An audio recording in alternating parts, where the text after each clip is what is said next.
Hi, this is Billie Beene here with a U.S. News Flash Update. Today's date, July 24, 2024, time about 3 p.m. in Texas. So we've just had FBI Director Christopher Wray testify before Congress and states that 8 cartridges were found on the roof with crooks in the attempted assassination of President Trump. And now we have this from a recent interview by Doug Hagman with Stan Deyo. High-level FBI and others are investigating and finding possible ties between J6 and J13 in terms of deep state manipulation. Now, I just put out that Christopher Wray says 8 cartridges were found on the roof with crooks, which doesn't quite add up. And now additional audio analysis, sound analysis of the bullets fired by Dr. Chris Martinson finds that 9 shots were fired and are on the soundtrack. And it's believed that crooks fired 3. And according to Mike Adams, had 16 to 18 seconds to focus on his target, President Trump. That leaves the shots 4, 5, 6, 7, 8. Coming, it's now believed 78 to 95 feet behind crooks. So we have crooks. Now the FBI is alleging 8 here, but we're having additional information come out that say that shots 4, 5, 6, 7, 8 were fired from a different location than the roof where Crooks was located, and were fired 78 to 95 feet behind the roof where Crooks was located. So that's going on. We also had shots. So this was behind Crooks. And also some shots were fired. So this is 4, 5, 6, 7, 8. So we would have most likely shot number 9. We know that Crooks actually fired 3. So shot number 9, it's believed, came beneath Crooks, and this is the area where, according to former director of the Secret Service, Kimberly Cheatham, there were actually Secret Service located in the building, and then Crooks was on the roof. So we see different information coming out. And now we have this. So we know that President Trump, there were at least 3 bullets fired at President Trump, or in the area, direction of President Trump, by Crooks. Now it's coming out. So we had President Trump. We had a fireman sitting behind President Trump who was killed. And we have an eyewitness, Jim Willie, PhD economist from Costa Rica, who grew up in this area and still has contacts in this area. Received verification from some friends that a lady known to him or to his friend in this area was seated 2 to 3 spaces down from Corey, the fireman who was killed. She received blowback of blood and brains on her and had to be treated for trauma and shock. So we see an eyewitness verifying, yes, there was at least one person killed. Now, it's also believed there were two men up in this area, the top of the stadium, who were also injured. So bit by bit, things are coming out. And we have this going on. Now, I'll talk about, we're having repercussions from multiple areas. And I had put out previously that I believe June and July would be the most dangerous months for the United States in decades. So far, we're correct.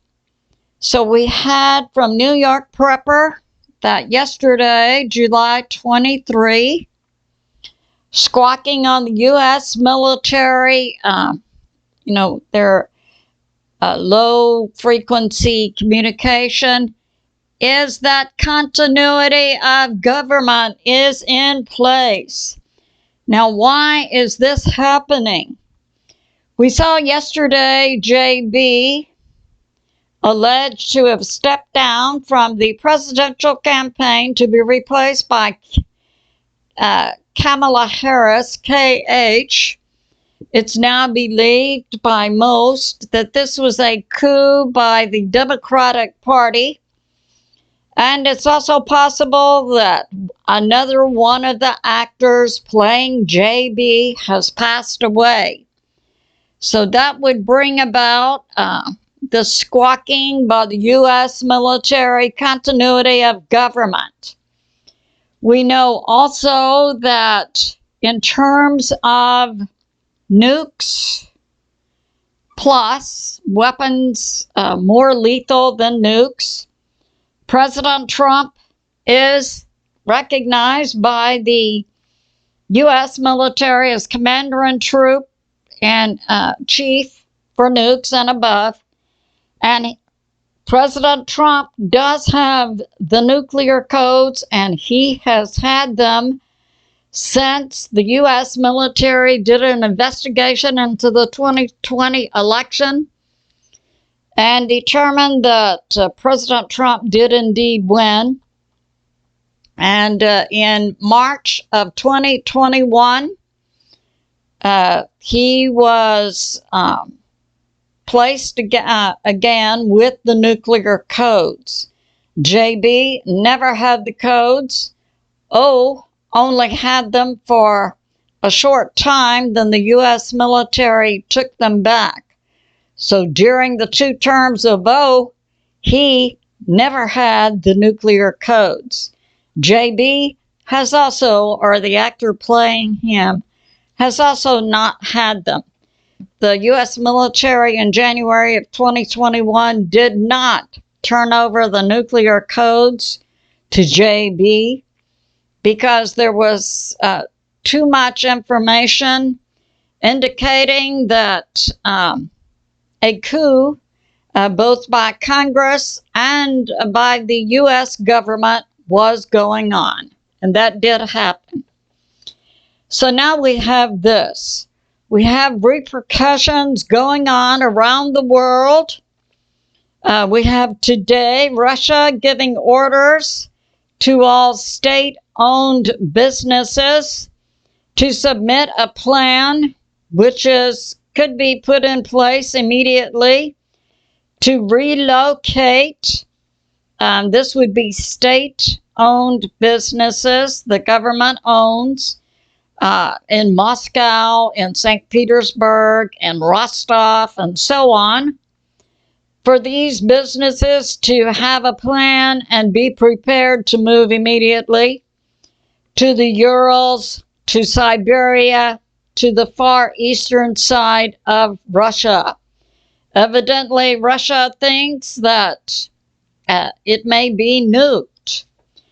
Now we have this. And oh, is the deep state inside the U.S. capable of dropping a nuke on a city where President Trump will be holding a rally to check out President Trump and also lie to the American people? It was Russia, Russia, Russia. Could the deep state do the same to Russia? Yes, indeed. Now we have this. Last night, Hal Turner reported Foreign Minister Lavrov of Russia had a sudden and unexpected heart attack as he boarded a plane in Moscow, was rushed to the hospital, and is reported to have passed away. And we say, rest in peace, Foreign Minister Lavrov. And we had a few days ago what's believed now to be an attempted assassination attack on President Xi of China. It was reported he had a sudden stroke, but we all know for a heart attack, for a stroke, there are plenty of devices that can bring these on. And now we have reports also that in this attempted assassination attempt on President Trump, it's highly likely that assassins from Ukraine were also involved. We know the deep state, via the World Economic Forum, WEF, had spent $1 billion per year for 10 years to bring about the coup in Ukraine and replace that government, and then juice up a war, World War III, with Russia. So that's going on. And now we have this. Dr. William Mount reports the Secret Service, we know, headed up by Alejandro Mayorkas, head of Homeland Security, boss of the Secret Service, that the Secret Service now orders President Trump to stop campaigning in outdoor rallies. And if President Trump has an outdoor rally, the Secret Service will not show up. And more information is coming out that Kh-Aug, Kamala Harris, is not an American citizen, and that it's likely she will be replaced at the Democratic campaign in August. And Dr. Mount brings out 38 states have, by state law, that a presidential candidate cannot be changed on state voter rolls unless that person has passed away. So look for the Dems to orchestrate. JB has passed away. And it's believed, yes, Dr. Mount puts out, it's believed Senator Kelly, a former astronaut, will replace Kamala Harris at the Dem convention in August. I have another source for that also. Yeah, New York Prepper yesterday presented on his site, the U.S. mill is squawking continuity of government, and that globally rumors are swirling. JB had passed away, and what about Kamala Harris? And now we have this from a recent interview just shortly a few minutes ago of 107 by David Nino Rodriguez, that it's believed Kamala Harris will pick as her vice president the governor of Pennsylvania, Josh Shapiro, who is also Jewish. Currently, around the White House, fences have gone up today. I reported in my last video about Benjamin Netanyahu being in D.C. and not being welcomed by either JB's government, nor his cabinet, nor the State Department. And it's believed that Kamala Harris will take the $91.5 million currently in JB's campaign chest, even though it's not legal. But hey, we're talking about the Dems.